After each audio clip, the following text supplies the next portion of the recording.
ladies and gentlemen. Welcome to Focus on Liberia Innovative Solutions series. This is Dennis John, your moderator tonight, and we are broadcasting from Atlanta, Georgia. Gentlemen, welcome to Focus on Liberia.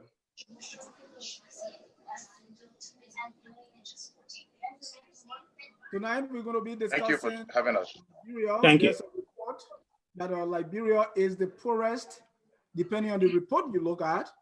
One report says Liberia is number 1 on the world poorest list. Another says Liberia is number 7. Another report says Liberia is number 4. So depending on the report you read, Liberia is in the top 10 poorest nations in the world.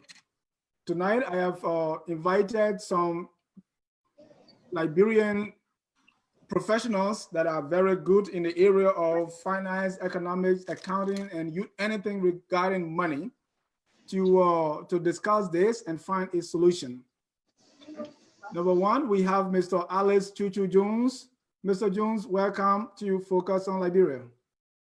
Thank you, Dennis. Happy to be here. Great. Mr. Jones is a financial analyst, and he's also a writer and member of Make Liberia Better. We also have economist Sam P. Jackson. Mr. Jackson, welcome to Focus on Liberia, by the way.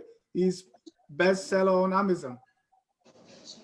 Thank you very much, Dennis. It's been a long time. I'm looking forward to a spirited discussion and a good explanation on the topic. Thank you very much. Thanks for accepting our invitation. Last but not the least is a freelance writer, an accountant, and also a public policy analyst, Mr. Edward Doe. Mr. Doe, welcome to Focus on Liberia. Well, thank you so much for inviting me into this program. I am very much pleased to be here to at least discuss the issues facing Liberia, especially this report that just came out, saying that Liberia is the poorest nation. So this will be an exciting discussion. I'm glad you have Mr. Jones on here and also Sam Jackson. These are top good, writers and people that discuss the issues. Thank you so much. A couple of days ago, a report came out naming Liberia as the number 1 poorest country in the world, citing a GNI of, I think, 770 or 776, something along those lines. Today, when I try to go on that site, it's no longer there. It gives me a 404 error. So that site is no longer there. But there are 2 other sites, one that says Liberia is number 4th on the world poorest list, and another says Liberia is number 7. I think in 2009, when Liberia was on, and again in the top 10, they cited, but the index they used was HDI. So first of all, I want to go around the room and say, welcome, gentlemen, just a little thing about yourself so that our viewers will get to know you. It's been a long time, so please, if you can, introduce yourself. Let's start with Mr. Doe. Well, and as you said earlier, I'm a freelance writer. I write a lot on the issues, pertaining to Liberia. I have an undergraduate degree in accounting. I've been in the area for more than 30 plus years. And also I have a graduate degree in public policy. Some of my work in government and in finance I've dealt with public policy issues in terms of finance and in terms of housing and human development, things of that nature. Thank you. Mr. Jackson. First of all, I have 3 undergraduate degrees in banking, economics, and management. I have a graduate degree in business administration. I also have a diploma in international economics and development, and I'm currently an MSc candidate at the London School of Economics and political science. I have to always add that, London School of Economics and political science. I'm a writer, author. I've just published my second book. My first book was A Rich Land, Poor Country, that did extremely well. And I just published my second book, How a Pathogen Ruled the World. It's about the COVID-19 and the economic fallout. Amazon was very, very happy with it. And they put it on their #1 list of new releases for the whole week. But today I went down to number 2. But at least, I was at number 1 for 3 days. And Wow. I don't know how many other books written by Liberians that have gotten up to that standard. But I can tell you, it was a very arduous process to get Amazon to even agree to publish a book on COVID-19, because it said information coming from COVID-19 was still very early. But they had the experts go through it, and they found out that I did not make any medical explanation. I was only talking about the economic fallout, the inequalities between rich and poor countries, and inequality within nations, especially the Black, white, and ethnic divide in the United States. So thank you very much, Dennis, for inviting me. I have a lot of free time now because I just published the book. It's been rough 3 months. Thank you, Mr. Sam Jackson. And Mr. Jackson has also been in politics. In fact, he's one of the members of the Progressive Alliance of Liberia, PAL, and he was fortunate to be an assistant minister in the PRC government. That assistant, you downgraded me. I was deputy. Well, if you want me to go into my governmental thing, first of all, I was deputy controller at the Ministry of Finance, December 1978. And then because of April 14, 1979, I was fired. Then I was made director of price control and marketing at the Ministry of Commerce, Industry, and Transportation. And after the coup, I became Deputy Minister of Commerce, Industry, and Transportation. In 2002, I was appointed the position of Minister of State for Economic and Financial Affairs under the administration of Charles Gankey Taylor. And professionally, I was second vice president at Chase Manhattan Bank at age 26, 27, deputy minister at age 28. And my last most important assignment was with the United Nations High Level Panel when I was supporting Ellen Johnson Sirleaf in her role as the co-chair on the post-2015 development agenda. Most of you who may have heard about the Sustainable Development Goals, I was one of the economists that put the 17 goals together. And primarily, if you look at goal number 1, eradication of poverty, they have wheat.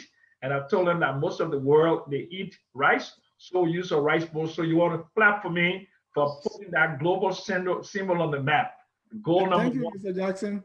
And I hope you are not leaving out your role in the current government. But let's leave that and go to Mr. Alex Chuchu Jones. Thank you, Dennis, and thanks to the rest of the panelists. I feel very honored to be among the giants, but it's a pleasure. I am an alumni of Franklin University, double bachelor's in finance and business. My postgraduate is certified financial planning. Did MBA but did not complete. Dropped off to pursue my banking career at starting at JP Morgan, then progressed to Wall Street, Citibank, Thor Equity, Raymond James Financial, and so forth. So I currently work as a bank consultant on regulatory, Federal Reserve regulatory issues like the C-Corp and Dodd-Frank and things like that. Also an avid investor and trader in derivatives, and also the business and economic editor for Global Freak. And it's an honor to be here. Thank you, Mr. Jones. And adjust your voice is kind of a little shaky, so we don't know what's going on. So, gentlemen, welcome. I think this week we got the news of that site, even though the site I don't see it anymore, Liberia being number 1 on the poorest countries list. I've just posted those 2 links on Facebook, Liberia being number 7 and number 4. When you and you two got the news, what was it like when you first read that Liberia is number 1 poorest on the planet? Mr. Jones, what was your reaction, or what is your reaction to the news? I mean, it wasn't surprising to me. I think we've had many discussions. Well, I'm not surprised at all. We've been discussing this for a number of years, particularly on programs on FOL, that Liberia was indeed one of the poorest countries in the world. We've written about it extensively. So there's no indication. I think we have an issue where sometimes we have to hear things from the World Bank or from some white person before we respect it. But I think Samuel Jackson and everyone who has been covering Liberia will agree that this is the issue, and it's been around, just catching up with that. Thank you. And maybe you have to use your phone to call in because your voice is kind of a little shaky. Let me go to Mr. Jackson. You got the news. Liberia in top 10 poorest. Your reaction? Well, first of all, I have no reaction because I'm a true economist. I mean, I know what GNI means, and I know what HDI means, and I know all the implications of the multiple dimensions of poverty. First of all, let it be clear that those are all guess estimates. Liberia does not have a national income accounting system where we can actually empirically determine what the gross income or the per capita gross income of the country is, either through GDP or through GNI. Okay, and even the HDI, even the HDI is, but those are good guesses, but it depends upon the source. Okay, the sources that I've used in my career as an economist, I've used the World Bank data. The World Bank data has Liberia variously at number 4 or 5. It depends upon the year. So, but it is nothing to celebrate when you're the oldest independent country on the planet, and you've had, before 1957, it was just you and Ethiopia. It was just you and Ethiopia, the only independent country. And after 173 years, you are a lot poorer than 50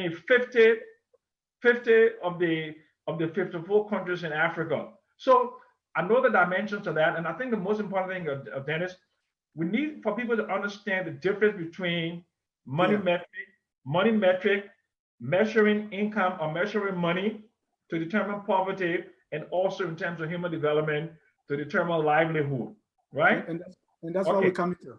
Okay, great. So money metric, we have two means of determining. Oh man, it's Sam gonna, yeah. We'll come to that, Mr. Jackson. Yeah, Sam is taking off. Let's. I know you warm it up, but let me get your reaction from Mr. Doe on the report. Well, for me, I wasn't surprised at all because Liberia has been falling, especially so under this administration. If you look at the HDI, life expectancy in Liberia have dropped, and that's one of the indicators of the HDI. And then also, if you look at education in Liberia currently has dropped as well. That's one of the indicator for HDI. And then if you look at the income, the national income also have dropped. That's another indicator of HDI. HDI is very important in determining, the wealth of the country, how well the country is doing, things of that nature. Human development is very important. So even though Sam Jackson alluded to the numbers as estimates, whatsoever, even if you collect data, you're still going to use a model. Those are still projections, those are still estimates. So it's not a clear science, whatsoever, that you have an actuals, when you make those projections. So all of these projections are all estimates. So I kind of veer away from Sam Jackson saying that we should not put too much in it. I guess that's what he was trying to say, because these are estimates, whatsoever. So I'm going to leave it there. All right. So how does someone come to determine that this country is poor or not poor? I know all these numbers will come to all these indexes, but how to do that? Mr. Jackson. Okay, look, I was trying to explain to you, we economists, we have different measurements of poverty, and poverty has multiple dimensions, okay? You have income poverty in terms of money metric poverty, where we determine the gross national income per capita or the gross domestic product per capita. And the differences between GDP and GNI. Gross domestic product includes all income earned by everybody associated who has a business associated with a country, within country. GNI subtracts the non-resident portion of that income. Okay, the most refined thing that determines in terms of money metric income, the most refined is GNI, because it's the income of the nationals, citizens of the country. That's theirs. Okay, so GNI, and then there's another method that is called, to further refine it, is called the Atlas method, which is used by the World Bank. And they have exchange rate calculations in that to determine like purchasing power parity and all of that, okay? So Liberia itself, like I told you earlier, does not have a national income accounting system. The national income accounting system was developed in 1936 by a guy called Kuznets with the U.S. National Income Accounting System, you know, and that is the most refined method of determining, okay, the final output of goods and services in a country. Liberia has not even done any significant improvement on determining the year of its GDP based upon purchasing power. We are still using $1998. If you look at the central bank report, the real GDP is right around $900 million. What they have not done, they have not calculated it for the inflation value. So your nominal GDP takes inflation and different price levels into consideration. We call that the McDonald's effect. For example, a Big Mac costs, say, like £7 in London, right? But the £7 in London is not the same as $7 in the United States. So that's what we call the McDonald's effect, purchasing power parity, what a dollar can purchase in an economy. Okay. And the reason why I'm not too impressed and too worried about stuff like that is because Liberia should be using its own internal method to determine whether its people are making progress or not. And you can look at it in terms of the multiple dimensions of poverty. Are we well fed in terms of food security? Do we have access to good medical care? Do we have financial institutions that provide access to financing for businesses? In terms of also confidence and happiness, things that Amartya Sen like to calculate in terms of the human development, the welfare of our citizens. You know, the richest country on the planet is not the happiest country on the planet. Right. Okay. Alex, we see that from the two sites or two or more sites, you found out that Liberia is out of the 4th, the 7th. Some said number 1. Why the discrepancy, and which one should we believe? Alex, are you there? Okay, let me go to Edward. Yes, to tell you the fact that since these sites, vary, and then the one that kind of charged Liberia to be the number 1, the site just disappeared, as you're saying, and I didn't go there to look to see what is decided to stay there. So I'm taking that information from you.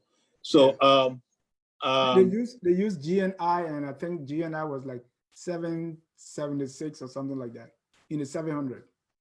Well, for me, I will not, base that on I will use the GDI, because the GDI is more of human development, is the most better indicator for success. How well the country is doing. The GDI. So because that the HDI calculates the life expectancies. The same thing what Sam was saying, gross national income, national income.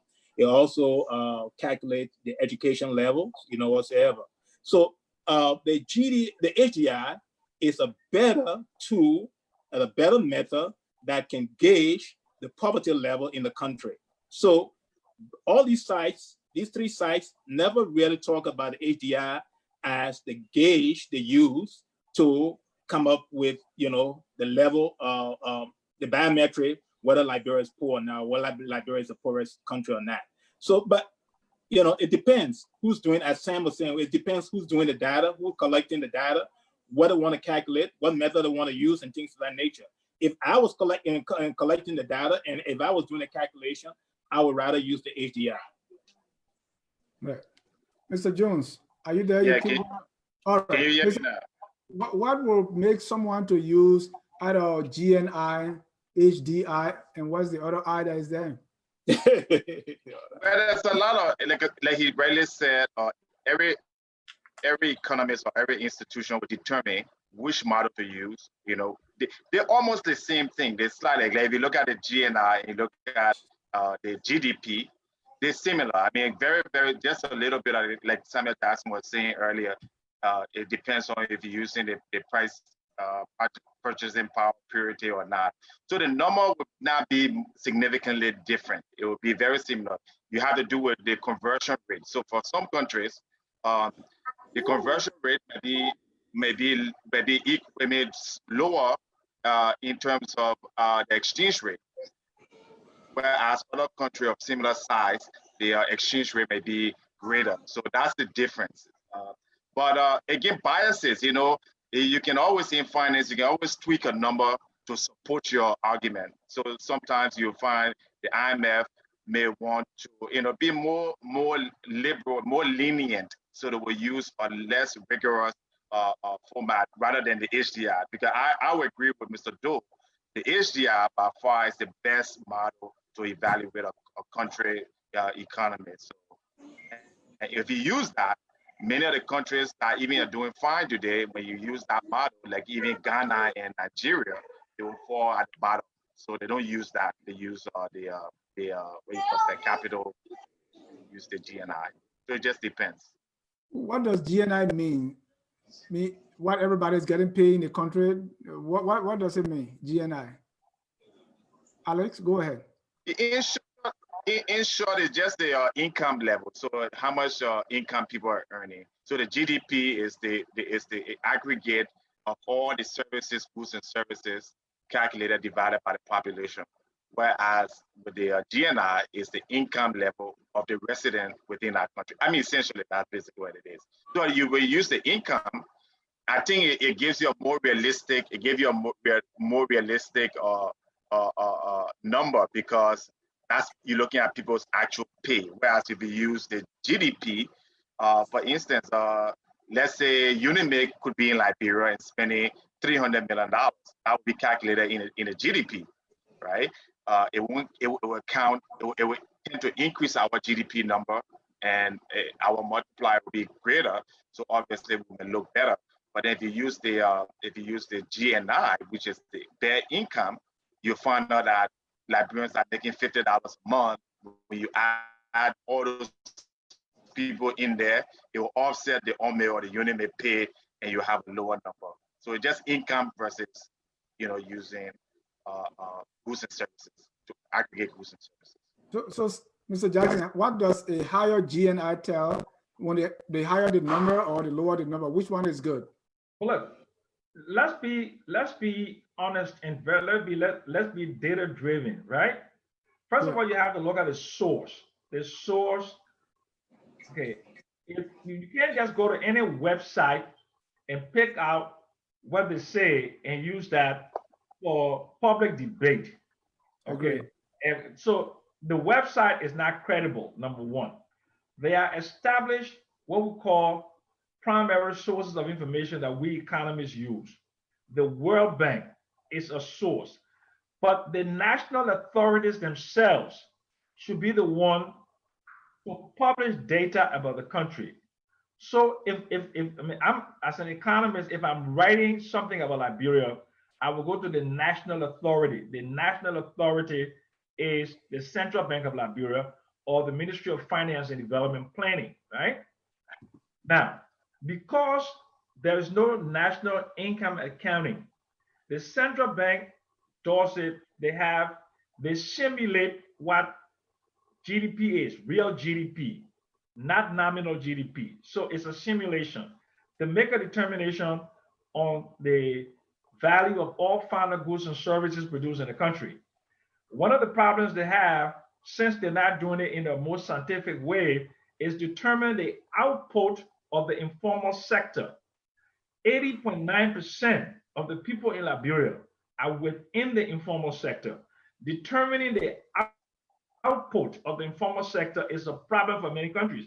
And Nigeria just went to rebase its GDP, and it became the country with the highest GDP in the world. It was always number 2. But when they rebased GDP, when they did a scientific analysis of the output of the informal sector, then they found that, but that's income, right?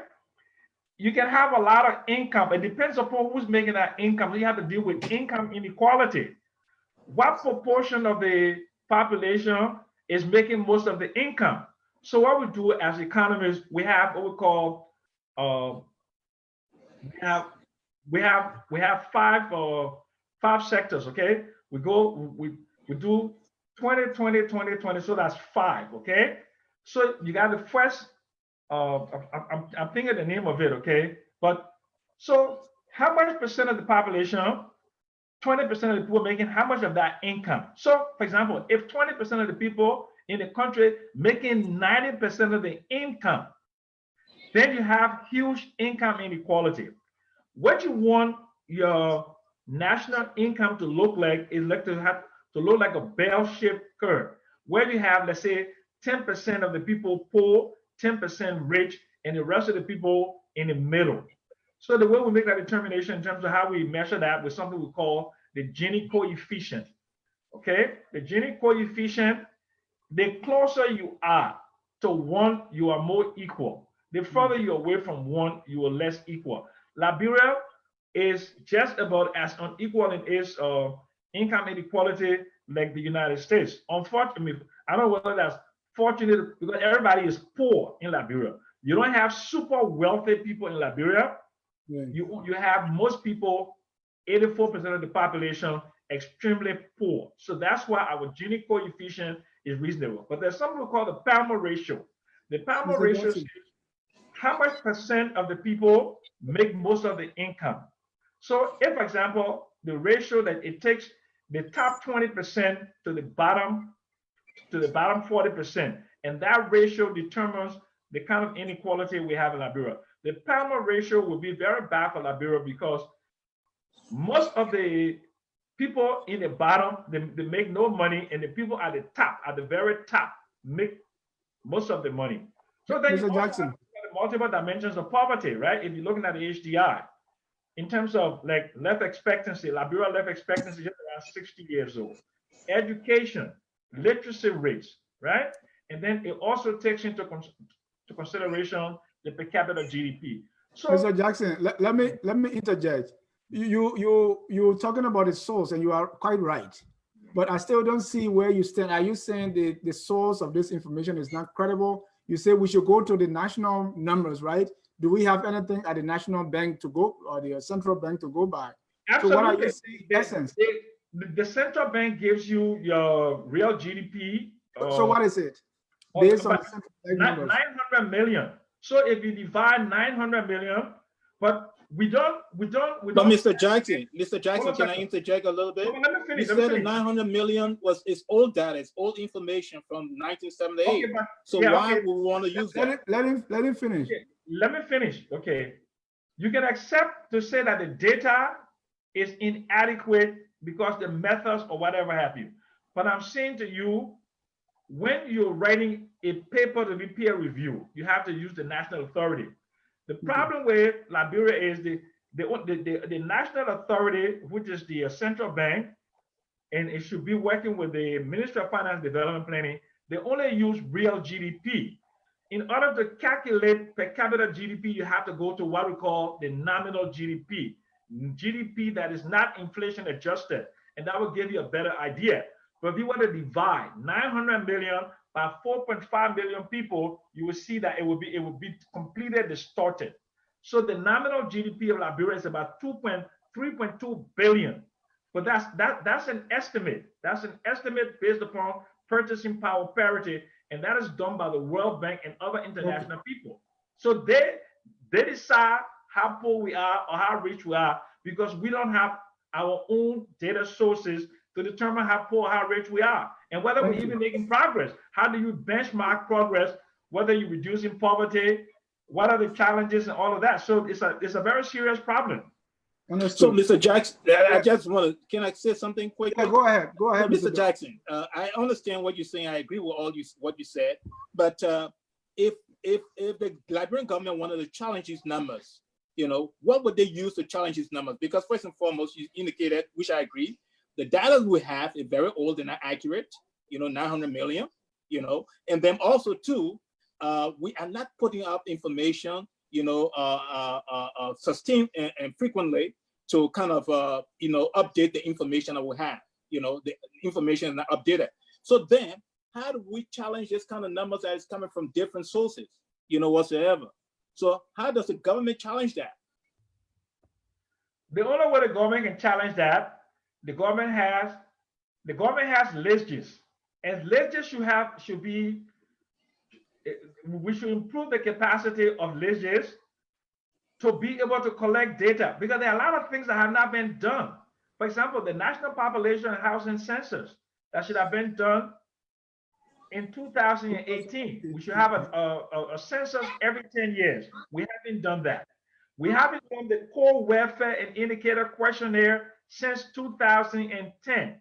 We just completing the Liberian Demographic and Health Survey. The last one was done in 2013. We haven't done a thing even on gender parity with the CEDAW report. That Liberia is completely data challenged. And the people who run the government, they don't believe that data is important. They don't invest in data. They don't invest in data analysis. They don't invest in analytics. You cannot run a country without numbers, because numbers don't lie, and liars lie. So if Liberia could challenge a website, and we had a National Income Accounting Office that determine what the GNI per capita is, but we have no way of knowing that. So Mr. June, what's the implication of all this? Because now Mr. Jackson is saying, don't even believe this data is not really credible. We're supposed to use our national numbers. They are not there. I mean, that's baloney. I mean, no one can dispute that these numbers are not within the confines of any economic analysis. Liberia's GDP is tracked based on, you can look at our export, our import, so there's various ways of doing it. So the numbers are good. The problem is analyzing the number and finding out why our gross national income is so low, why our, maybe business growth, foreign direct investment is so low. So I think that's the problem. But anybody at the Ministry of Finance or at the central bank should be able to take these numbers and do this on any models, make adjustments for maybe 5 or 10% plus or minus, and you should be able to simulate any kind of information you need. Because even the data that in the United States from the Labor Department, for example, it has to be adjusted periodically. It's not accurate. All right. So nobody can come up with 100% data accuracy. But I think what Mr. Jackson is saying, at the same time, we do need to reinforce our ability to track certain numbers. Like for instance, the unemployment rate in Liberia, if you go look at it, they will tell you what 10% unemployment or something, which is completely, ludicrous. Well, if you mind, let me just say one thing. But even if you're using a formal info, so the numbers are there. I think they lack the ability to analyze the number, and run the proper models to find out how to improve it. So they just take whatever numbers that they get from the World Bank and the IMF, and they just ignore it basically, instead of trying to improve it. Mr. Doe, to what extent does a politics play? Because you've been very critical of the government. So on the opposition side, and let me put little politics in it, people who are critical of the government want to, it's like when they see numbers like this, they're happy. Well, to tell you the fact, I believe the numbers, unlike Sam Jackson and maybe Mr. Jones too, whatsoever. I believe the numbers because the fact of the matter is that we don't have our numbers of our own to debunk that number. And then also too, the source, as Mr. Jackson was saying, you want to give a lot of credibility to the World Bank, but the other two sources, he doesn't want to give credibility to the two sources, whatsoever. So if we don't have a national authority to organize these data and analyze the data, our own data, to challenge even the World Bank data information, and to challenge other sources information, or make some sort of comparison with our national data with these other sources, then we will blame the government for that, because the fact of the matter is that we don't have a government that will have interest in collecting data, organizing data, and putting good numbers out there to make them look good. So if the politics is bad for the government, it's bad for the government. So anybody, any source can come up with their own numbers and say, listen, this is what Liberia looks like. Liberia is poor.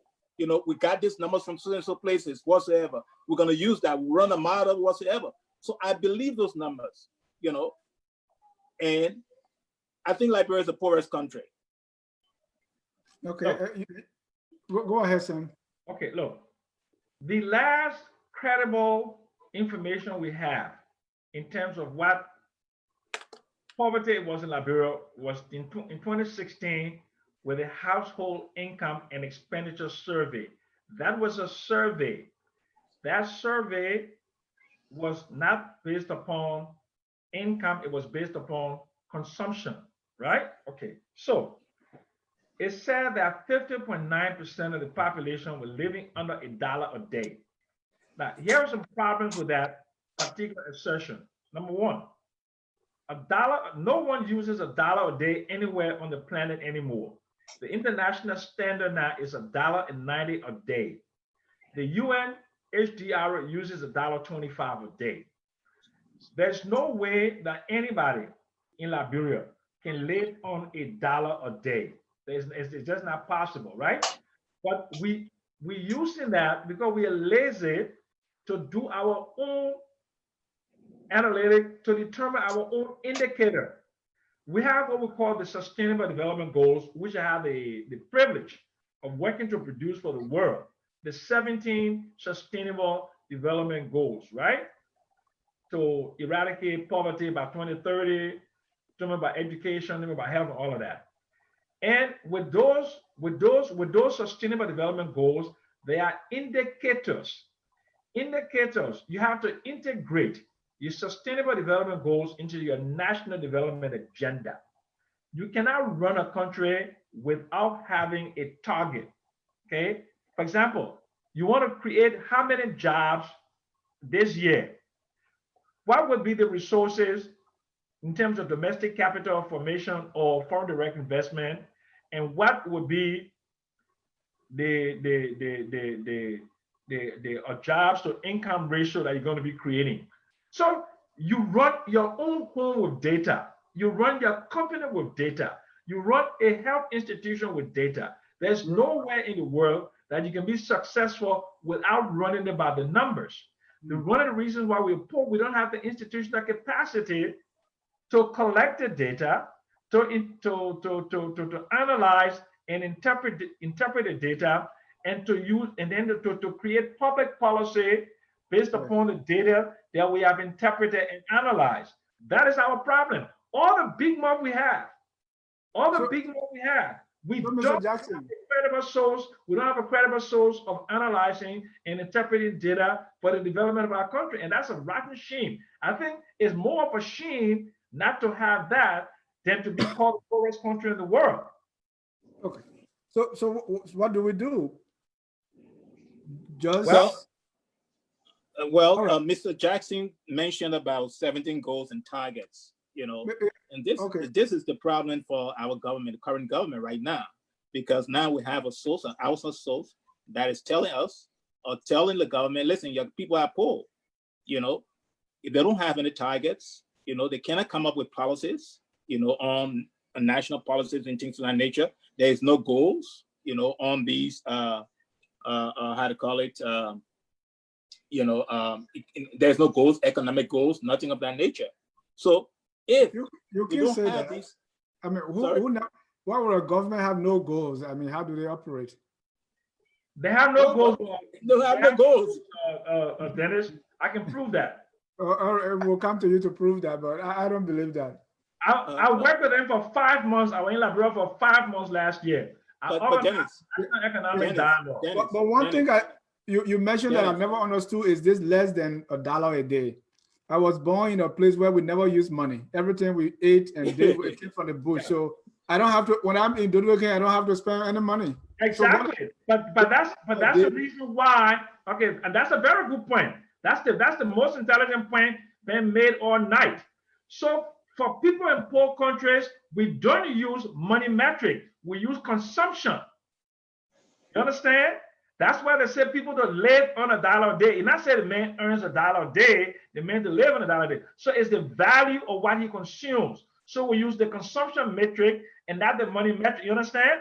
Yeah, but how do you? But Dennis, right behind I disagree with Dennis, because the consumption, whether you're buying a banana or you're buying whatever you're going to fish to eat a day, you can still put a value on top of that product. So there's the silver bit on that, and that's what they're using. So they're taking what an Irish person would eat, right, within a day's time, and they're taking the market price of that goods and services, right? And that's what they're coming on and saying, okay, so $1 in Liberia, what, $1.95? If you took that amount of money and you went to the grocery store, you went to the market, what can they buy? So I don't think I don't think that should be the issue of the discussion, in the sense that whether it's $1 a day or $5 a day, or whether it's the IMF record or the central bank record, the reality is Liberia is still the poorest country. Exactly. Yep. It's not growing. It's growing at -%. So that is incontestable. Yeah. So that's the issue. The question is, how do you grow it? And that's the failure. Sam talked about he talked about the sustainable development goals. All right. I did not work with it, but I'm a huge critic of it. All right, because it was a big failure. The Jeffrey Sachs and these people spent over $50 million in Liberia to create millennium villages in places like Nigeria and Kenya and so forth, and all that money was squandered away. They could not prove that they could sustain a village in any part of Africa, right? That would even if they had the support of the outside world. So that program was essentially take a village, the international community contribute depending on how many people in that village, and see if that village can sustain itself. And that was a massive failure. So I don't have much regards for that what you call sustainable development nonsense. All right, let's leave the sustainable development. No, Sam will promote it because you got your fingerprints on it. Let's go to the fact that whether we are looking at this record or that record that ranks Liberia number 1, number 4, number 7, or number 10, the reality is we're poor. So if you look on, as we're saying, Liberia on the ground, the reality on the ground, what does it tell us? Well, what are some of the impact? What do we see on the ground, and how, we're poor, right? Yeah, but Dennis, you're making all the best points. Poverty has multiple dimensions, right? And because you're poor, there's something you don't have access to. Yeah. Okay. The number one thing is when you're poor, there's food insecurity. So you have a nutrition problem. So you have food insecurity. So we measure food insecurity. What is food insecurity? Food insecurity, if you're spending, that's the technical definition. If you're spending more than 50% of household income on food, you're food insecure. But there are also things with stunting and wasting. You see people in Liberia, a 19 or 20-year-old will look like a 35 or 40-year-old. That is stunting and wasting. Most of us, when we're in Liberia, we didn't have this kind of body because we didn't have access to that kind of nutrition. It's only when we come to the United States, especially those of us from Sunnyland, blah, blah, and stuff like that, right? You see somebody you knew who was very, very dry. You see the person in America, you see the person because eating a balanced meal every day. So there's that multiple dimension of poverty in terms of nutrition.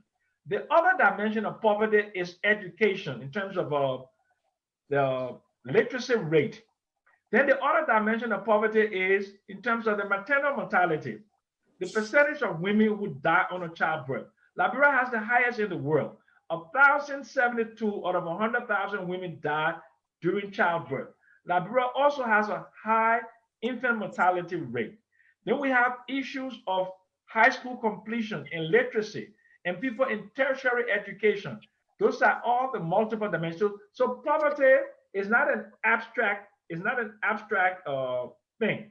It's a very real thing. When you're poor, you don't eat well. Then you don't have access to good hospitals. You don't have, and you die early.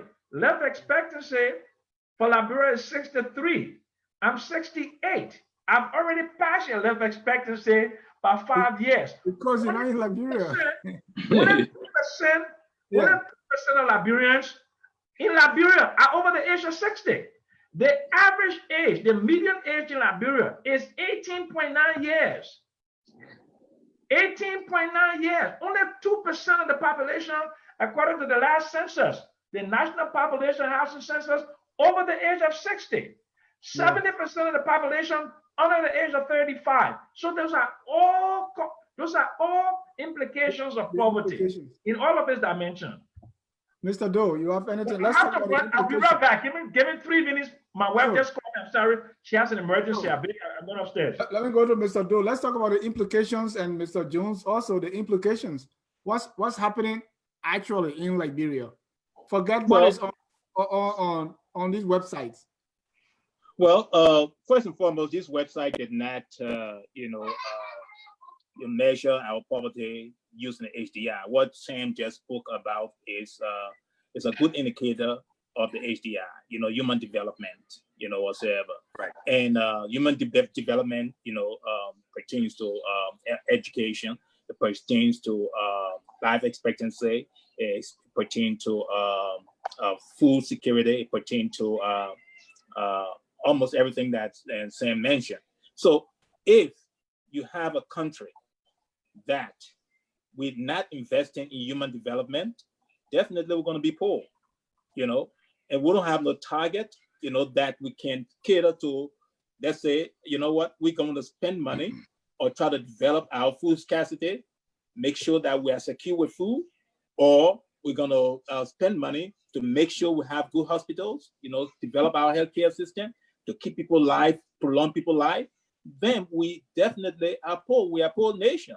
The life expectancy in Liberia, I don't think it's even 63 years old. St. Clackett in Gation at very high. I think it's in the 50s. At this present time, it's in the 50s, because there is no hospital in Liberia. There is no good doctors, whatsoever. Common thing like malaria that never used to kill people is killing people right now. That was treatable. Common disease like that was treatable is not treatable no more in Liberia. So that shows that our life expectancy have dropped, and it will continue to drop.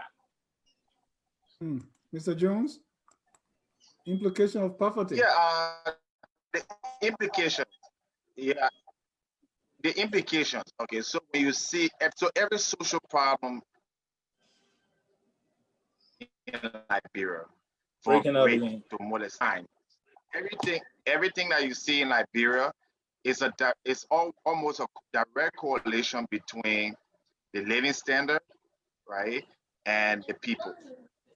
So if you have a country where there's low education level, there's low income level, you're obviously your death rate is going to be, much higher.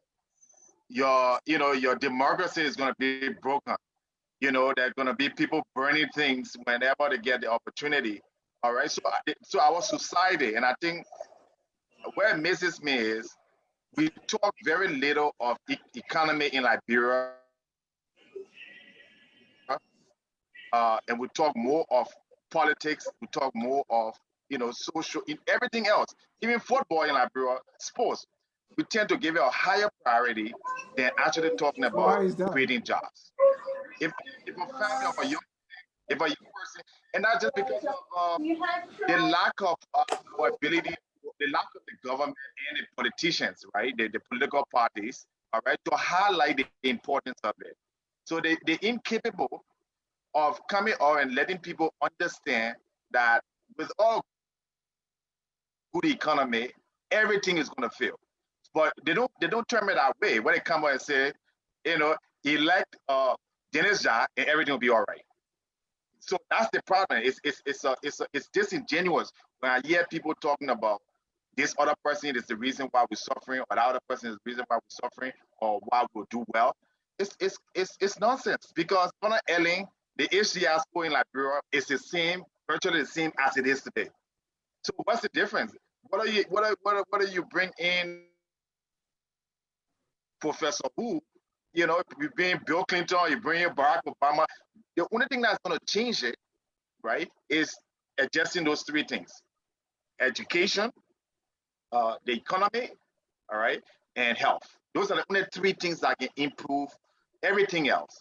And nobody talks about it. Nobody writes about it. Not nobody now. I know we got people like Mr. Doe, you got people like Mr. Dwalu, Sam Jackson, myself, a few of us tend to focus on the economy because let me just give you one last point. All right. To curtail, which was the era I'm very passionate with, when these are the violence against women and children in Liberia. Okay.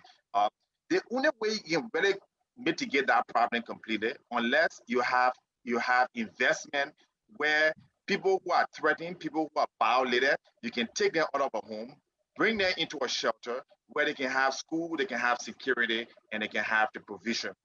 Okay. If you don't have if you have a budget that you can barely sustain, how are you going to do that? Right. So whoever is the president, the question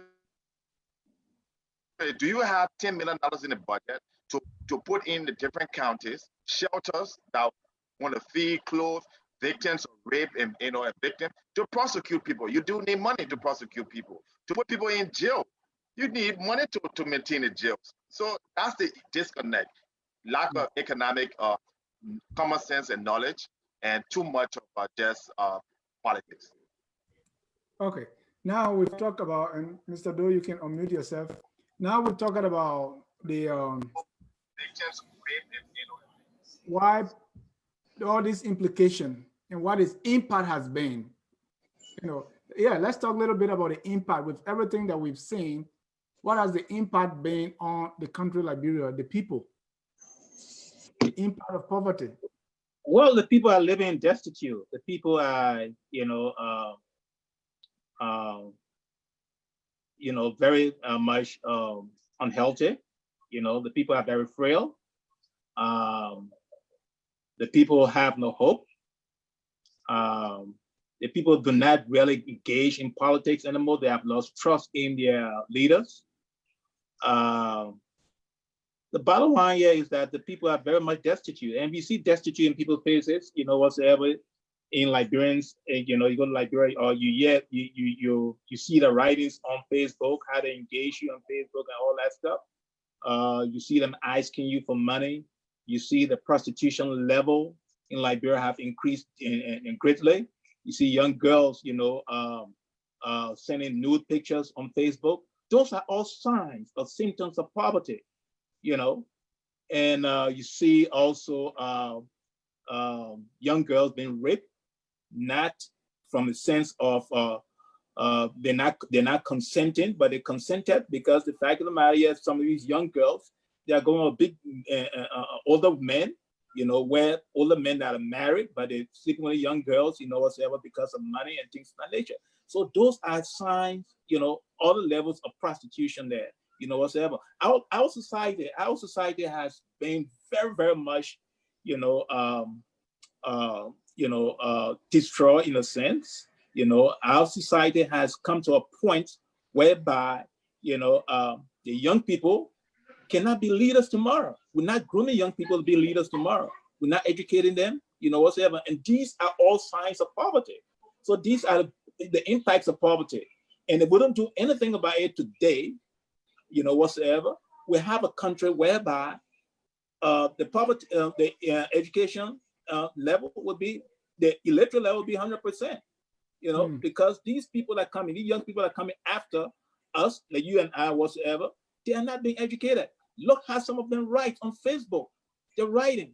They cannot, really write, in a sense whereby the subject verb is in agreement. Those kind of things. It's petty, and that's, it hurts me, when I see that. And Mr. Jones, you want to add to that, or we go to the next one? No, let me just, then my only question would be, okay, how do we get people educated? How do we pay for it? Because, we can sit here and we can go on every other platform and talk about all the problems in Liberia and talk about all the— We'll come to the solution. Right. So that's what I wanted to add to. Yeah, we'll come to the solution. But let's say, so why is Liberia poor? Because they don't have jobs. They don't have, the only measurement for poverty is income. All right. There's no other measurement. You don't have to have a bachelor's degree or PhD or go to earn a good income. You can be a plumber and earn just as much money as an accountant. So our problem, the reason why there's so much poverty is because there's no industries, there's no jobs. So the only job in Liberia you get either with a foreign service, or you get it with the government. We don't have any other means of getting to earn a real income, not much. The few banks in Liberia, that's it. You mind if I add to that what Mr. Jones just said? The question is, why is Liberia poor? Go ahead. Liberia is poor because we have a country whereby the government is the sole employer. We have no means of creating jobs, in the private sectors. So everybody wants to work for the government. The government is the sole employer.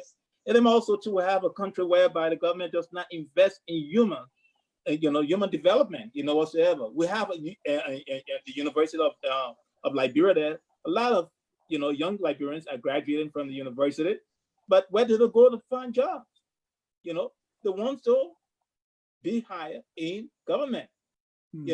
If government is the sole employer, you cannot run a country like that whereby government is the sole employer, whatsoever. We really do not have the means, to really develop, a national agenda. Say, listen, we're going to develop so and so job or create so and so job within a time period. We're going to create maybe 65,000 jobs this year or next year, whatsoever. We don't have no agenda. The government does not come with that kind of agenda. They don't tell us those things, whereby we can, keep them accountable. So if you have a government that is not looking that direction to develop, create jobs, to develop the economy, to have a sustainable economy, definitely you'll remain poor. Okay. Mr. Jackson. Yes, sorry, folks. I gotta tell you, adjust your camera. My grandkids are out here with the placards to say hello to us, but we can't let them in, because I went to Philadelphia nearly 2 weeks ago, so I'm like self-quarantined. The 14th was out on the 14th, so they couldn't come in the house, so they got placards, and I thought that was sweet of them. So and you're 68 years old too. Adjust your camera a little bit so we can see more of you. Yeah. So you can answer the question, why is Liberia poor? Whether we are number 1, number 4, number 7, why is that? Great. I wrote a book on that. It's called Rich Land, Poor Country, right? And we have to look at the history of the country and where the country is coming from to where it is today. Liberia is poor because of historical reasons and also because of gross mismanagement, corruption, and lack of institutions. Liberia was founded in 1822 by free slaves. We've been existing as a nation since 1847. That's 173 years. Before African countries started to get independent, right? I don't know, hold on a second, they put bottom in 1 second. Okay, let me go to Alex. Okay. Yeah, I know we can say that. Sorry, I'm back. Okay. So, Mr. Doe, at one point, I agree with most of what. Okay, so the history of the country, premature independence. We were founded in 1822 25 years later, I'm sorry, you guys go ahead, come in, man. Ladies and gentlemen, if you are just joining us, this is Focus on Liberia. We are discussing Liberia has one of the poorest countries on the planet. What are the implications, the impact, the causes, and we'll also discuss how we can make Liberia prosperous, how we can turn it around so that we can move from being the poorest or one of the poorest to one of the richest. Right now, we are discussing make me the president. We are poor. Okay, look, I'm so sorry, guys. Okay, that's your second strike, third strike. Yeah, I know. For my okay, look, this is family. Okay, historical reason. 1822, you are founded, and 25 years later, you declare yourself independent. Yeah? America, Christopher Columbus discovered America 1492, and all the colonies and stuff started to go in there by the 1600s. It was only in 1776, almost 200 years later, before America became independent. Eh? So Liberia cannot come from being founded in 1822 and 25 years later without an economic architecture, without a military, without a market, without nothing, and become an independent country. That was the first mistake. The second mistake is just malfeasance, misfeasance, and lack of the work ethic. Because if we were truly a productive people, we would have created an agriculture country when when most of Africa and most of the world was agrarian in the 1800s. We didn't do that. Then the other thing is what I call the faulty concession model. It started in 1870 under E.J. Roy, where we granted concession to the UMC, United Mining Company. We gave them all of our resources. Then again in 1926 with Firestone, we set up a plantation system, made our people workers in the plantation, and we did not start to process rubber to sell to the rest of the world. Then when we started the open door policy in 1944 under Tubman. Guess what we did, Dennis? We started the whole faulty concession model again.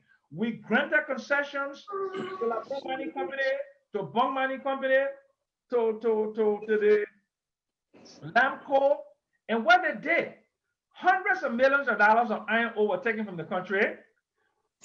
Nothing about intergenerational equity, nothing about processing iron ore, nothing about building linkages to the rest of the economy. So what happened again? When we came into the post-colonial era, because of all of the insurrection and instability in all parts of Africa, Liberia was bound to go to the dogs because other African countries have been undergoing counter-coup rebellions and everything. So 1980, we did our thing. We had it for 14 years. When the war ended in 2003, finally, when we had what we call a post-war dispensation, we did not go and try to address all the historical problems that we had in terms of agriculture, lack of agricultural productivity. We didn't go into like manufacturing to start manufacturing. We didn't talk about services to start building a tourism industry. We started to make the same mistakes again that we made since 1870. We start giving up metal steel. We start giving up oil rights. We start giving up iron ore. And as a result, that's why you are where you are today, because you have not really built a country. You have not built institutions, and you have not integrated your economy into the global system. You don't, first of all, your banks, you cannot create wealth in the country because you don't have a financial architecture. You don't have a stock market. You don't have a bond market. You can't access international private finance capital. You don't have good laws. You're badly governed. Your government indices are finished. Time with us small now, Sam. Yeah, and Dennis, can I say one thing before we move to the next question? Yeah, well, I want to bring in a caller to join us before we go to our next segment, which is how we can turn it around. So go ahead. Jackson. Yeah, Mr. Jackson, there's not a knock on you. You know, what you said, that's true. I agree with all those historical facts, you know, but you were part of this government after the coup. You had an opportunity to make your marks, to set things straight. What happened? What legacy did you leave with us? Okay, that's a very good question. I'm glad you asked the question. If you were chief executive officer of a corporation for 11 months and you got fired for political reasons, what would be your legacy?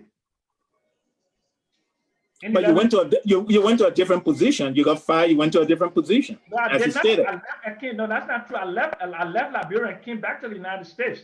I didn't go back to Liberia in 1992. I worked for the government for 11 months. It's one of the things I always talk about. But you went back and you worked for the government for a long time. Hold on, Mr. Drew. I don't want us to divert this. Yeah, okay. But let's make it personal. Let's talk about me. Yeah, hold on, Mr. Jackson. Yeah. Hold on, Mr. Jackson. I don't want us to go there. I don't want us to. I have to because he went there. I worked for over 1 year. 2 minutes. 16 months. End of conversation. That's it. That's my total time in government. 11 months Samuel Doe, 16 months Charles Taylor. That's it. End of conversation. Thank you. I haven't worked for the last 46 years in every government, contrary to what he thinks. So I have to make the public to know that I worked for Charles Taylor from February of 2002 to August 11 of 2003. Samuel Doe from April 12, 1980 to February of 1981. End of conversation. Okay, good. Thank you for the information. But I'm not in the government because thank you. So that's why it's that way. Thank you, Mr. Let me bring in a caller to join the conversation before we move to our next and final segment, which is how we can come disappointed. No, I'm not disappointed. I'm disappointed because you have, very good knowledge. You should have left a legacy. Hold on. Caller, your name and where you calling from? Hello, caller. 377, your last 4 digits. No, I'm disappointed because you have, Caller, just tune down that. Caller, your name and where you calling from? My name is Barnabas Toll. My name is Barnabas Toll.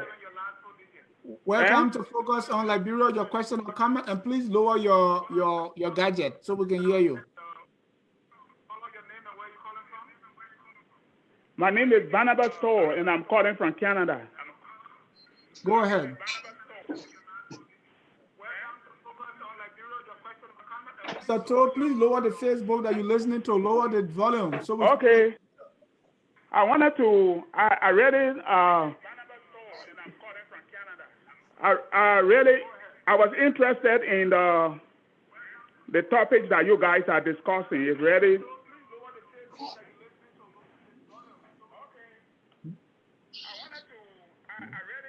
Mr. Toll, you are listening to us. Please lower that volume so we can get you clearly. Yeah. Are you getting me clearly now? I lower the volume. Okay, go ahead, sir. Yeah, I was kind of stimulated by the topics that you guys are discussing about the poverty of Liberia. I've been looking at this poverty issue for quite a while.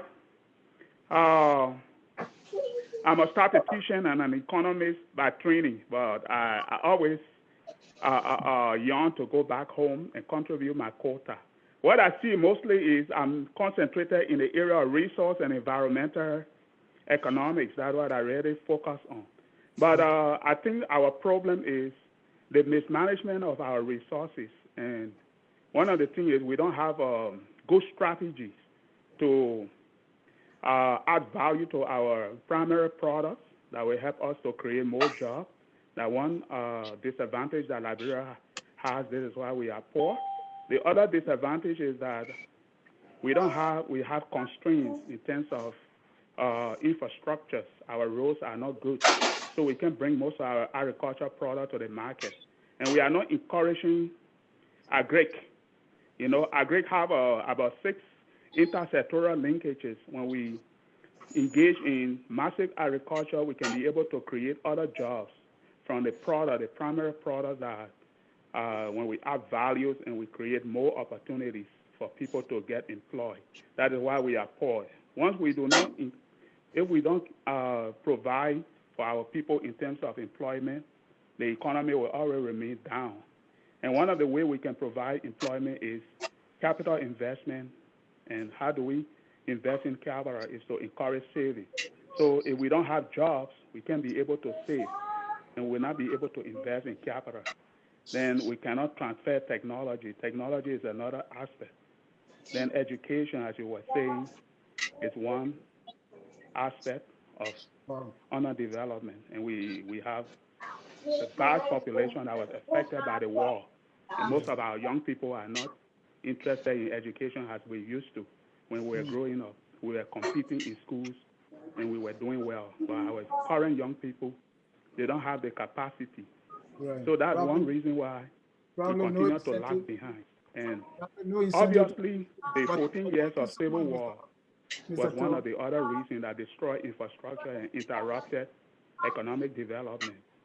But for the current system, for the last two governments, including the Helen government, Helen had a lot of opportunity to transform the economy because she had a lot of foreign direct investment. But one of the things is corruption and the rule of law.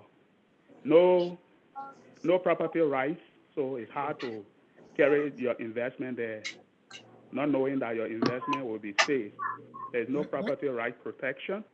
The democracy is shaking and the rule of law. Anybody can get up in the morning and stage a kind of a riot, and investors are afraid that if they bring that investment, it's going to amount to nothing. So I was stimulated by the discussion. That's my own take on why we are underdeveloped. The other reason is data. The economy is driven by data. Every economy in the world is driven by data. And we are not collecting good data. If I want to do a studies on Liberia and go to Lisa and look, I don't find a very good source of data.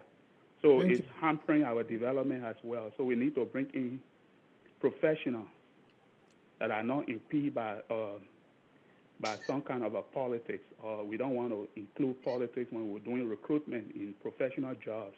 We need to do it on the basis that we need the best and the brightest. We need to collaborate with the best that are abroad and bring them in to occupy the position, the professional position that we so dearly need to help our economy. But politics is another factor. They are afraid of the ideas that are coming from abroad, thinking that we will take their political position and cause some kind of enlightenment.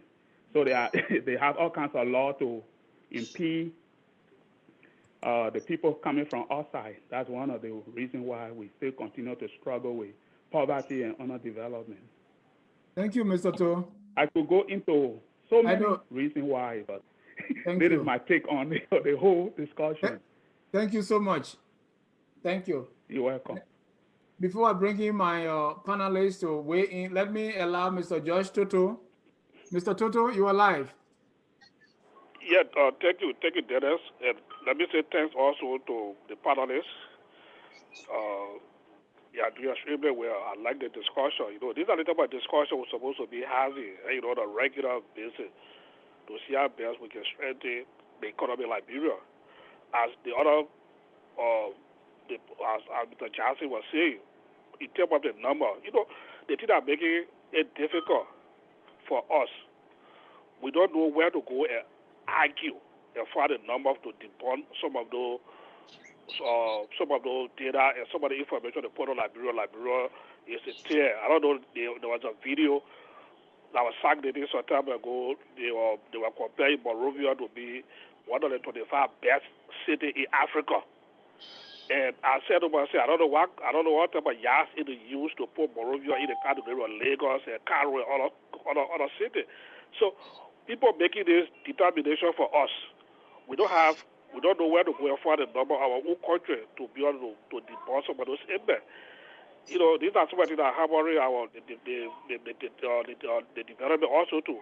Another point I want to make also too again, that election time is coming. Nobody calls without talking about censor, which is a big issue with the election. We're supposed to be conducting censor every 10 years. We are not talking about it, but we're thinking about how people will be elected lawmakers want to spend money for campaign, they want to do this that we're not talking about it. I think this is the time that we need to come together to challenge the Supreme Court go and sue the government that before 2023 election take place, they should conduct census. They have the money for it, and they can tax $6,000, $10,000 to people, to lawmakers and other government officials. Then they should have money to conduct census in Liberia, because every time they say no money, we can't even tell how many rich people get in Liberia.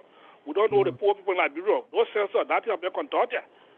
So I think we need to start making a noise. That if no census, no election. That's my contribution. Thank you, Mr. Toto. Let me go back to my panelists before I bring in the next caller. Mr. Chuchu Jones.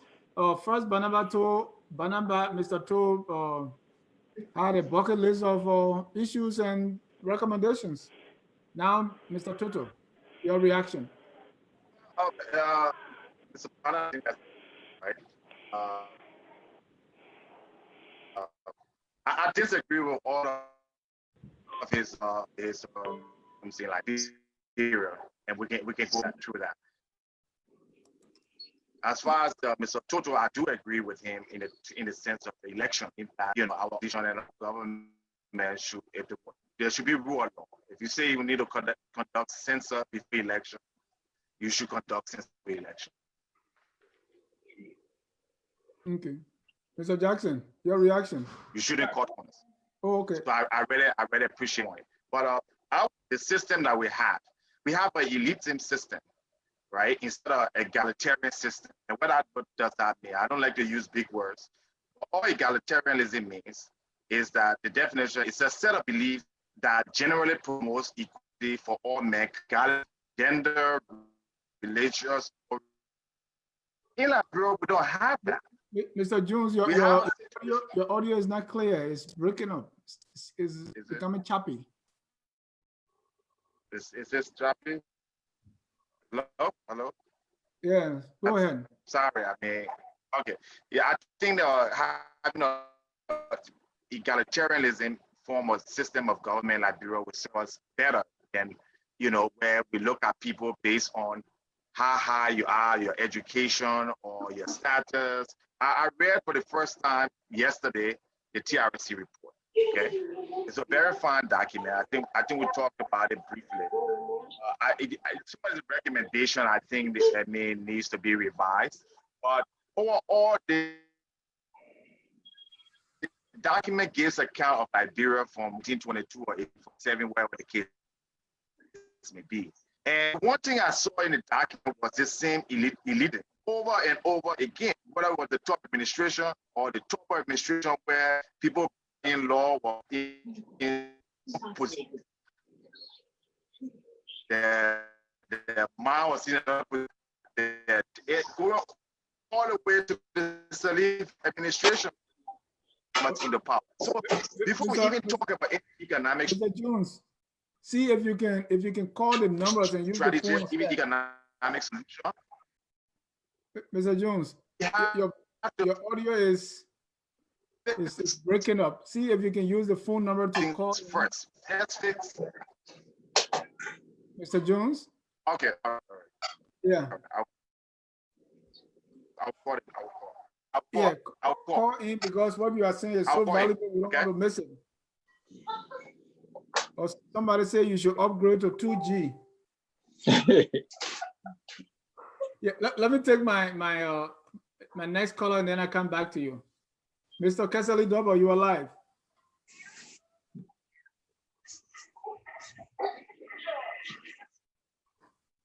Kesali. Evening to your panelists. Thank you. Mr. Jackson, our veteran economist. How are you, sir? I want to say thank you for the expose thus far. But I have a question for you. Like you said, the information provided, is questionable. Liberia being the poorest country. The data used should have come from Liberia. And you, the same person, also told us that getting data in Liberia, looking at the system we have, it is not possible. You work in the Liberian government for a very short time, but you have vast experience when it comes to Liberian politics. Do you think if any international or organization for that matter want to collect data from Liberia to be able to come up with such samples, do you expect that data to actually meet standard? Don't you think it will be politicized? The government, I mean the present government, not just the government alone I'm speaking about, any other government for that matter, that knows that such information about to come out on them, don't you think they will try to politicize it by giving you some inflation or play on the data that will want to satisfy the desire of the people? Don't you think that will happen? Thank you. Thank you. Okay, can you guys hear me now? Yes, that's much better. Mr. Jackson, that was your question. Okay, all right, good. Oh. I'm questioning the data, number one, because of the source. When empirical knowledge, we have two sources of data. We have primary sources of data and we have secondary sources of data. And those data sources have to be established and well-recognized sources of data. Then we have to look at the amount of expertise in terms of the qualifications of the people who wrote that report and collected that data. We already have established sources that produce data on poverty and human development. The World Bank data, it has a good set of data from 1960 to 2019. Now, most people use the World Bank for countries that they themselves don't have their own established data sources. But if you want data on China, you go to the China Statistical Agency and it will give you all the data. If you want data on the United States of America, you go to the Blue Book. If you want data on South Africa, you go to the South African Statistical Institute. We have ledgers, but ledgers is in a very small, narrow part of our economy. Ledgers has only been doing mostly surveys. Ledgers do not have the capacity to do public opinion research. They don't have the capacity to do national income accounting. They don't have no capacity. They have not even done, like Mr. Cassidy, the previous one said, national population housing census. That is the basic of any government. If you don't do a national population and housing census, how do you know how many people live in the country? How do you prepare to provide services to people? How do you know about demographic shifts, what the population is shifting to, what the needs of the people are, what the income is? You know nothing. So that's one area. Mr. Jackson. Poorest country, I don't want to look at the established source for me, World Bank development indicators. They say Liberia is the fourth poorest, right? Mr. So Jackson. I take the World Bank development indicator, say Liberia is the fourth poorest. Any other source that is not established, it is not an authority, you cannot use that in economic research or development planning. You cannot use that. Thank you, Mr. Jackson. And we can agree tonight that it's the fourth. So let's discuss from there. But we have a caller from a long distance Australia. Rachel, welcome to Focus on Liberia. Thank you, Dennis. I don't really have a question, but I just want to contribute. I think it's Mr. Jackson. Yes. And then the youngest gentleman on the platform, sorry, I can't remember his name. They spoke earlier, and I do this. Hello? I'm the youngest. No, I mean the discussion on the platform. Okay, yeah, it's Alex. Go ahead. Yeah, okay, Alex. All right. So yeah, I do want to agree with them, the points they raised earlier on in the discussion. If you're looking at data and coming out to publish that data, you want to know how externally valid that data is and how internally valid that data is. When we say internally valid, we're looking at the methodology you use to calculate. All right, what are you use? For example, if you observe in summertime, a lot of people went to swim, and you have a lot of people getting drowned, and then the ice cream, the consumption of ice cream increased as well as the number of people getting drowned. You can't say it's because of the consumption of ice cream. You know, that would be like what we call confounding.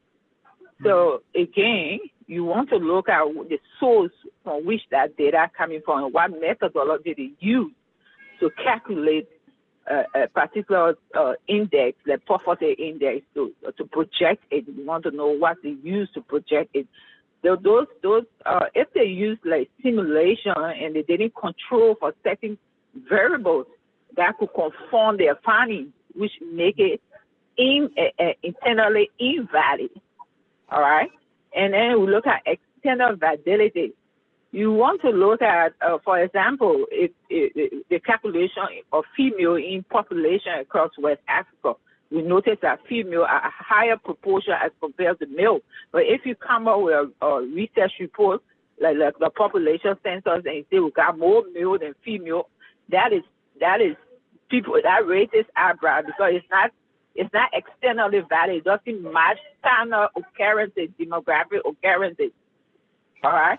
So on that basis, I want to agree with Mr. Jackson. For now, the standard source we look at institutions, and we look at how professional those institutions are and what models the institutions are using to calculate or to project. The World Bank is well known for her projection, accurate, at least nearly close to accurate projection. So you want to use that kind of source to use it for any development implication or economic implication as compared to just an ordinary website publishing something, you know? And again, for Liberia, what they could do, as Eric said earlier, they could find some models that, for example, when I was doing my final paper, because of lack of data in Liberia, I used a model called HEAP from the UNCP to calculate inequality in the southeastern region. Okay, so you can use similar models that and do common projection and do some where data is shown. You can do what we call imputation. You know, you can look at other proximity, other data proximity from other regions, you know, or other area occurrences and do imputation and calculate. And it might not be perfect, but it will be near and acceptable, you know, internally valid and externally valid. Thank you. That was what I wanted to contribute. Thank you. And your name again, where are you calling from? I'm Richest, BCG Chapping, calling from Australia, your old classmate. Oh, Richard, you got Richard Chapping. Oh, Richard, thanks for calling. Yeah. Oh, damn, you think I want to know the thing, go that BCG give it to you. Hot. Yeah. Thank you, Richard. Let's go to our final segment. We'll chat later on. Thank you. Let's go to our final segment, which is we see that Liberia is poor, either the 4th place or the 7th place.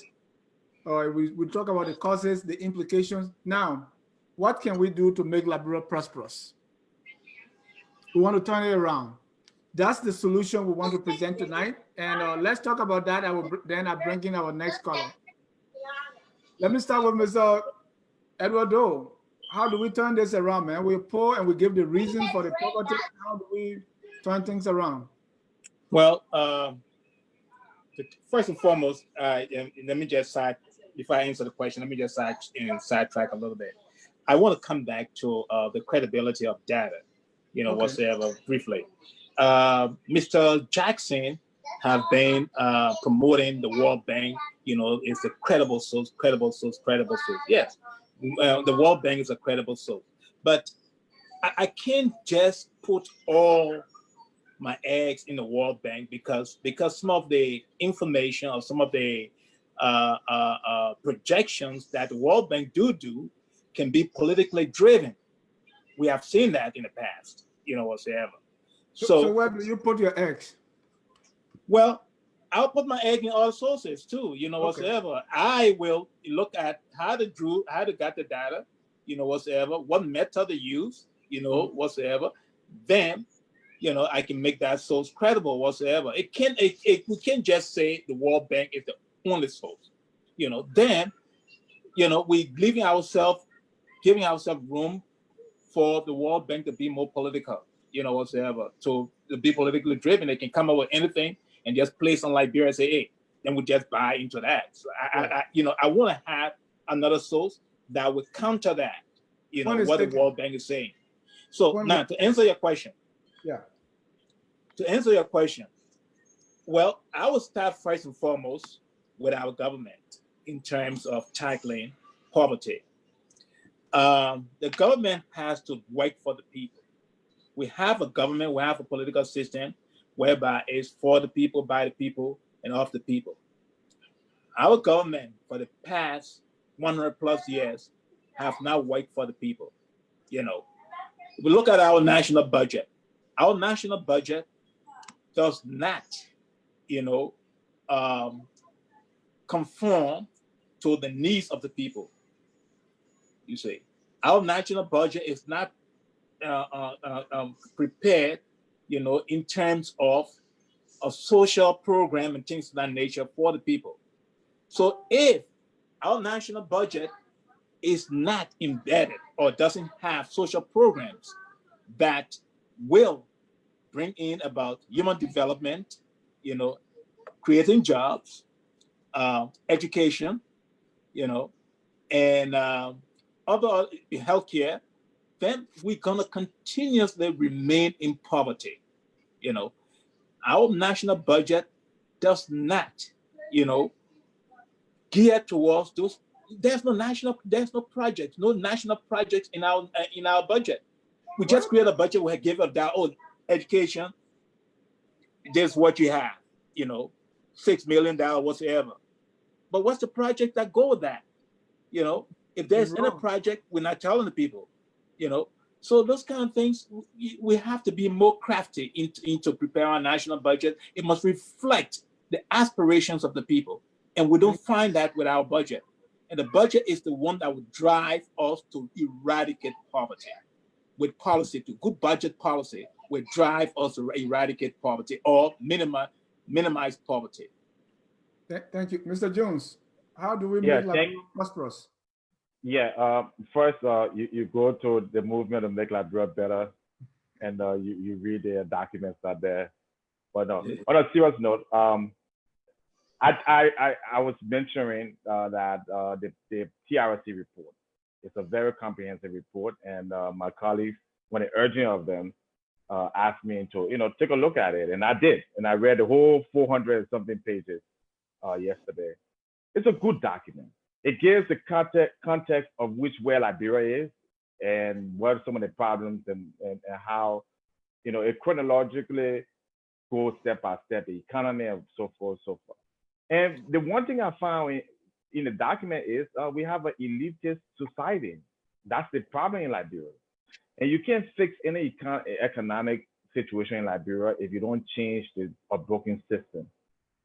So when I hear people talk about, I agree with my colleagues there, let's have a budget or let's have a data. If you go ahead today, you say let's say you funded the data collection. I think it's something Samuel Jackson was talking about it, right? The president goes and takes a member of his party who is not capable to collect the data and manage the people. What good is that? You just wasted $4 or $5 million. Same thing, we have a central bank, like any other country's central bank. But how are people selected for that central bank office? Is it based on merit? Is it based on the best person?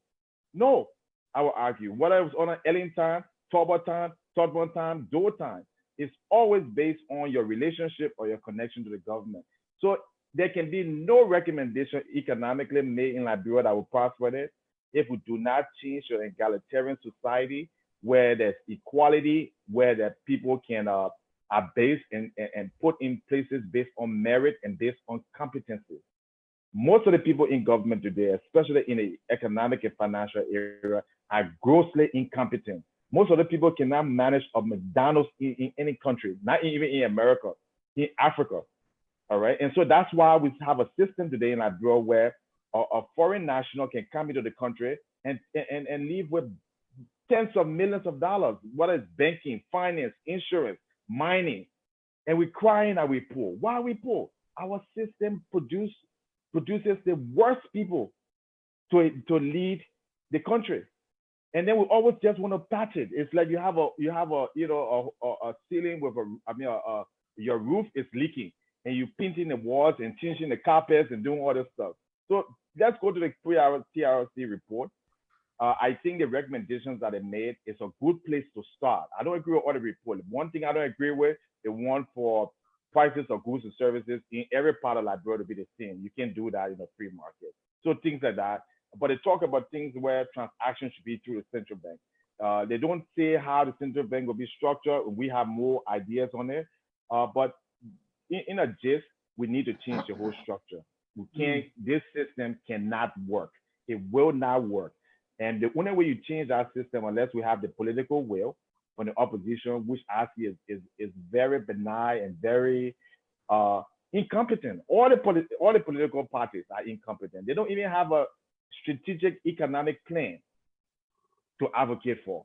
So they need to get it together. They need to hire people who have the expertise. Then they need to challenge the government to have a complete reform, adapting areas of the TRC report in terms of institutions, in terms of the election commission, before you go to election. So that's my only take on it, but I can do anything. I don't know of any economist that will look at Liberia and say, yeah, let's just change the door or the window and you increase your HDI.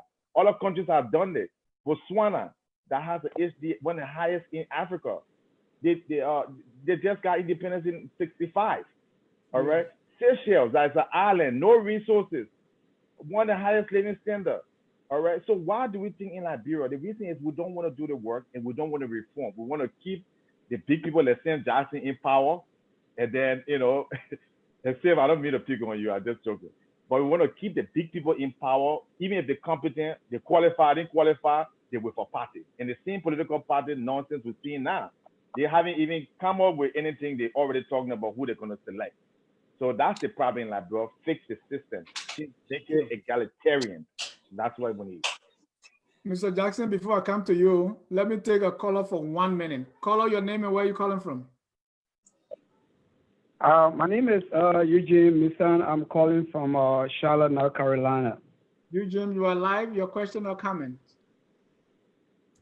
Okay. Well, my personal comment is this: the way forward to this Liberia situation is one. I'd like to just put it in a one word: loyalty. Loyalty is what has been lacking in Liberia that got Liberia to where it is. Whether you qualify, you not qualify, loyalty will break the tie. Let me come back a little bit. When our people said, they talk about this person is not competent, this person is not qualified, and all kind of stuff. But we have had all the qualified people as well. But what has been their thinking? These qualified people have known what it takes to make that small country a little city. They have had all the international contacts to put things into place, to make things work. But they have not done it. So where is the loyalty? And if I can recall back, I don't want to be divisive. Let's take for example since 1847 when Doe came to power in 1980, they said that was the native people. I think the time Doe spent there, they were not qualified, but they were loyal. Then Doe left from there, the other group came. They were qualified, but they were not loyal. So you see, it's all bound down to being loyal to the country. So we will sit, our big people will sit and count and name all what's supposed to be done, how the magic can be played on air. But when they go there, I don't know what can change their whole thinking about this loyalty. They will sit over the fence and say all the good things. But when they get into that little country, all the things that they talk about, they change. They don't even implement it. They don't even talk to other people about it. They don't even talk about bringing these things on board, taking into consideration the loyalty to that nation. Thank you. So the way forward, as I see the whole thing, explaining incompetence or not competence, because what is going on in the country now, the country people, the so-called elected people, they are frustrated because they are dependent on the educated and experienced people to bring these good things on board. But when they get there, because of the way they take themselves higher, also important than other people, they are frustrated. They are decided to grab hold of things and just carry it on the way they want to do it. But if only our loyal people, our experienced and book people can really put themselves together, their qualification, and add loyalty to it, things will change. But they are not loyal to the nation. So loyalty breaks the tie. Thank you. Thank you, Eugene. Mr. Jackson. Okay, here is what I think. Okay, me, I'm an empiricist. Okay, I believe in data, and I like to look at correlation between things, occurrences, and what the final outcome has to be. Right? Okay. Let us look at all of the things that has happened to Liberia over the 173 years of its independence, right? Have we had educated people running the government? Absolutely, right? Would you agree with me on that, Dennis? Yes, We yes. educated people running the government, right? Right? Yeah. Great. Correct. Have we had the support of the international system since World Absolutely. War II with the formation of the World Bank and the IMF? Yes, right? Did we have the support of the United States to protect our territory from encroachment during the time of the land grab by the colonial powers? Yes. Okay. For 133 years up until 1980, right? You had relative peace, especially for the 27 years of the Tubman administration. We attracted foreign direct investments in significant quantity, significant magnitude, right?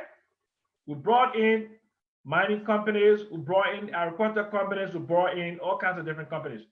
Did they produce wealth, and did they decrease poverty, and did they make us a prosperous country? The answer is no. Am I correct? Correct. All right. I just want to see where you go with this. So I can't Great. wait. I want you to follow me, okay? Okay. So it was the so-called country people that had it for 133 years, right?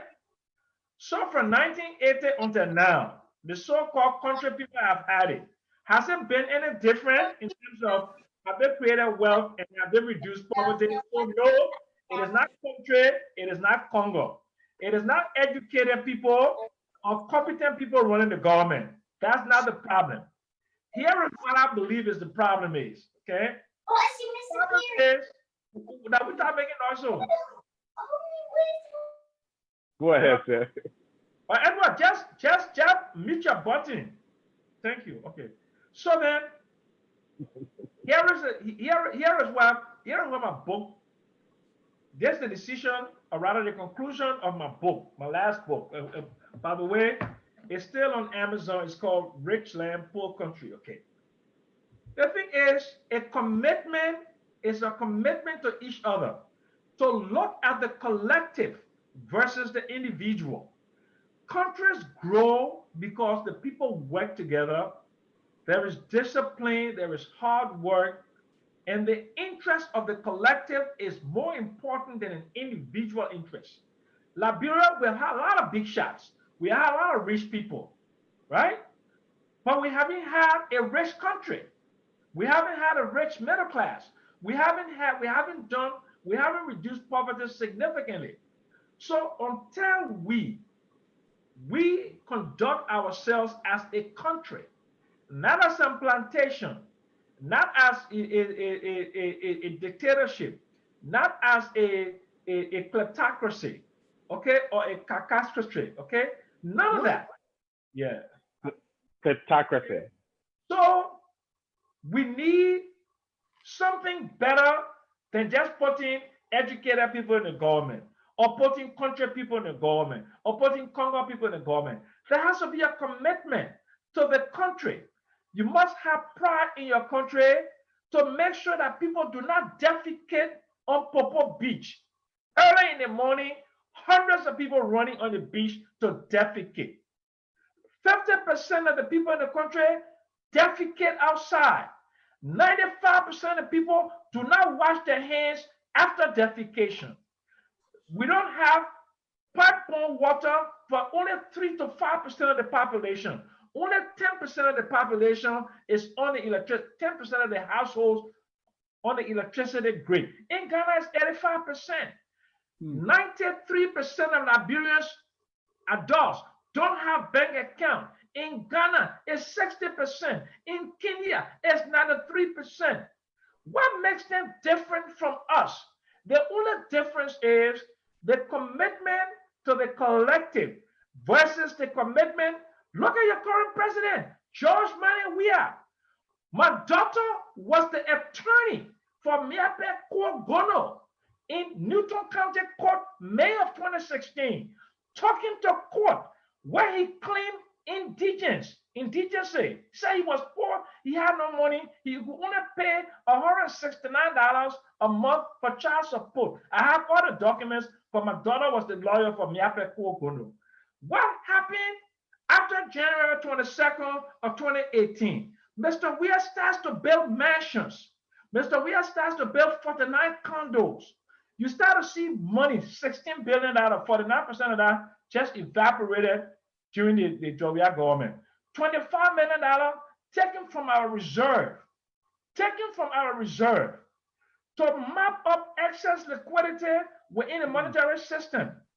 We have evidence from the Crow report and from the Presidential Investigation Task Force that most of that money was just stolen.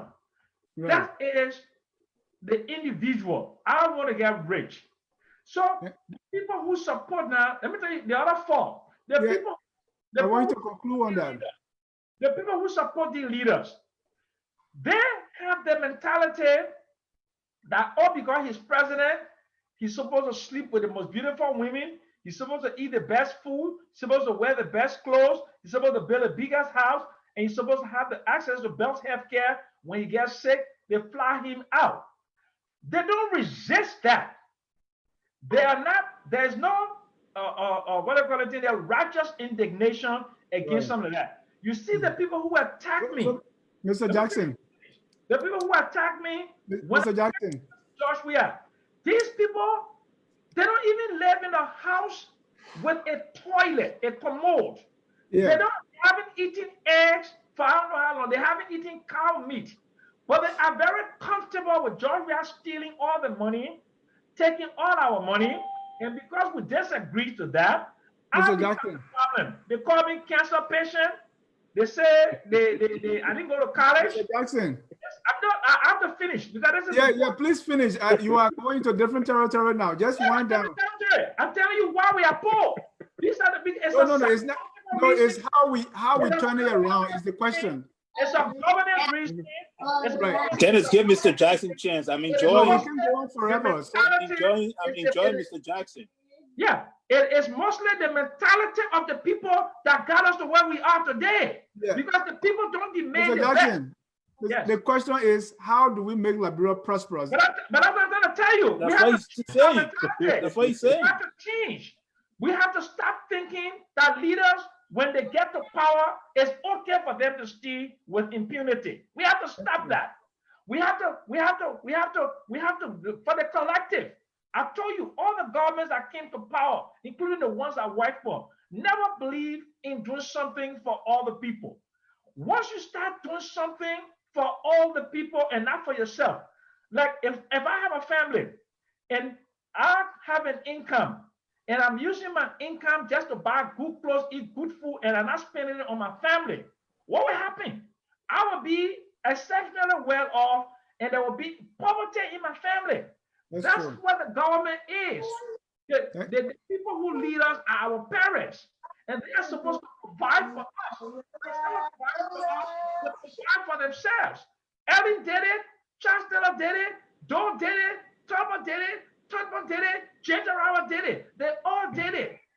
Ginger Howard left a foundation that is feeding and sending, is educating children up to this day. He used his what?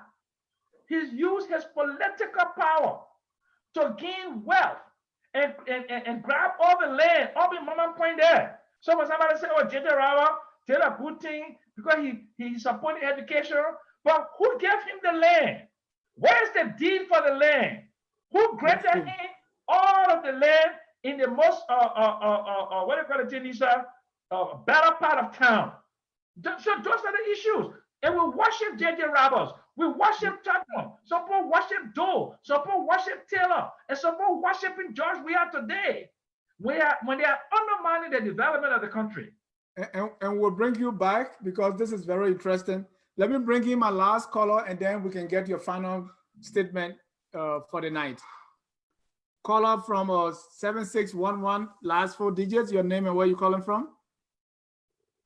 Hey, how you doing, man? This is Dwalu. It's Dwalu from Boston, Mass.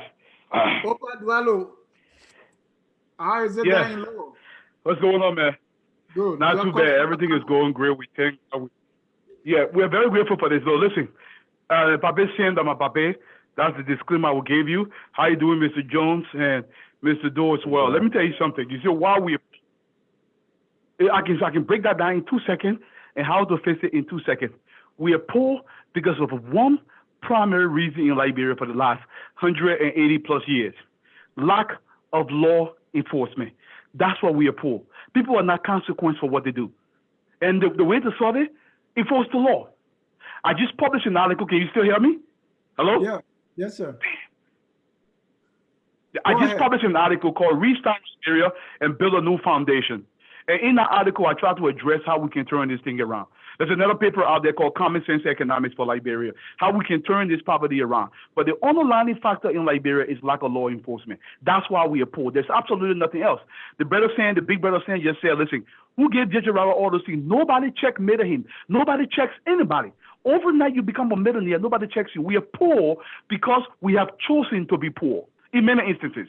Okay, and the primary reason is because of lack of law enforcement. Look what's happening with the central bank case right now. All those cases will be dismissed. Look, I always say that if you have $500 US in your pocket in Liberia, you can murder somebody on Broad Street and nobody will charge you for it because you can bribe your way out of it. And all that does is it promotes poverty. Okay, this is why everybody kills to do anything. Oh, we lost him. All right. Thank you so much, caller. Now, I will want to go around the room and get your final comments, your parting words. Let's start with Mr. Doe. Well, my parting word is this. The way to solve poverty in Liberia is, as Samuel Jackson pointed out, and I pointed that out too, is that we need to have a budget reform. Budget reformation is very important because the fact of the matter, the budget would address the collectiveness of the Liberian people. Because when we have a budget reform that reflects the aspiration of the Liberian people, then we can build a nation that is collectively involved. Everybody work hard, and the budget will definitely build the country because those projects, nobody will be able to steal money. They'll be accountable, and the budget, a budget reform would definitely, solve Liberia's problem. I believe in that solely and fully. I'm an accountant. I see that on my job from a public aspect, you know, whatsoever, that in America, yeah, people don't play with that budget. You know, you Mr. have Joe, to give justification. In two sentences, what does budget reform mean? Budget reform means that you have a budget policy whereby your budget is catered to certain programs and everybody is accountable to that budget.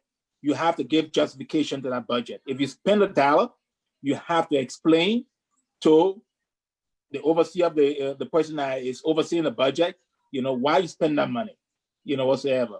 So this way, everybody's accountable to the budget and everybody will spend the money wisely, where the money is catered for.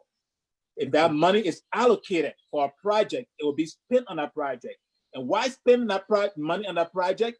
You got to be justified. You have to justify what you're spending, how you're spending it, and why you're spending it. Those kind of things. That's the only way we will get Liberia on the right foot. Without a budget reform, we can talk about, you know, collectiveness. We can talk about loyalty. It will not work. We can talk about law enforcement. It will not work. Because once we have a budget that is accountable, it brings about law enforcement, it changes culture, it changes behavior, and it builds a collective, a nation, people working together to build a good nation. Peter, I'm going to stop right there and give you other people a chance to speak. Thank you. Few comments from our viewers. Edward Pace, our failure to strengthen the pillars of our democracy set us up to fail as a country. He also says a prosperous Liberia is one that empowers the private sector and as such increase employment. Eugene Manson said, Mr. Jackson, you are one of the bad leaders of Liberia. You were with Taylor and Ellen. You all spoiled Liberia. I don't know where he's getting that from. Fanja Basakai say, I'm ashamed of myself to be a Liberian, the poorest country in the world under this corrupt government. Sarah Gibson said, war and economic crime. Excuse me.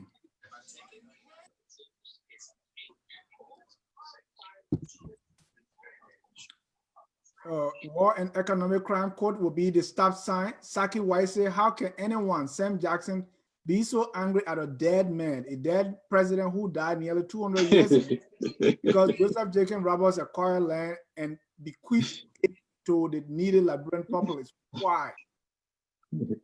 Okay, Samuel Josiah say, Opa said, yes, with its set up infrastructure, budget reform means nothing in the country such as ours.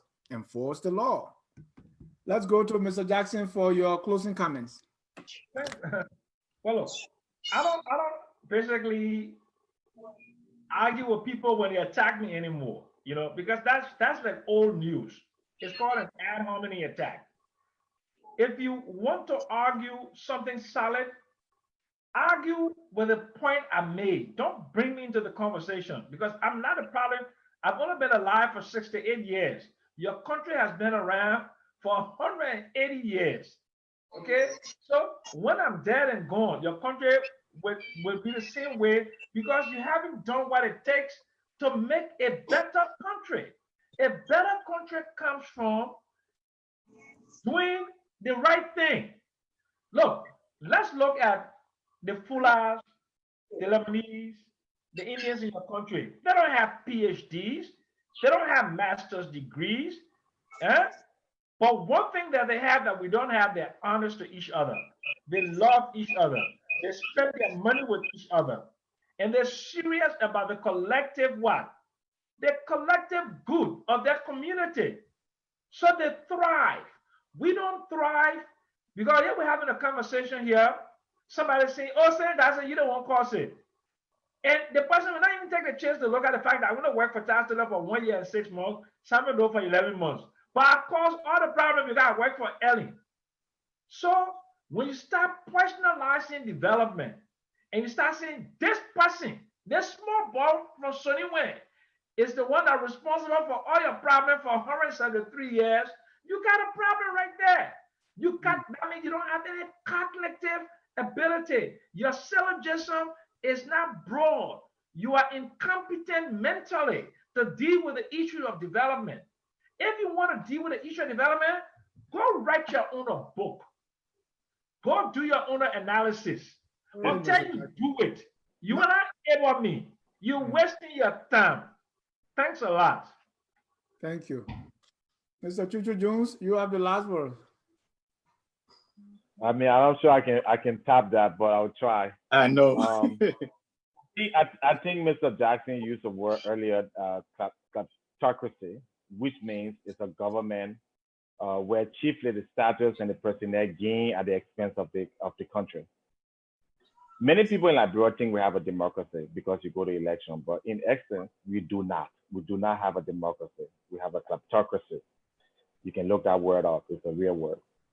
And because you don't have a democracy, you expect things out of a democracy, even though you don't have it. All right. You have almost like a imperialist presidency that appoints all the judges in the country.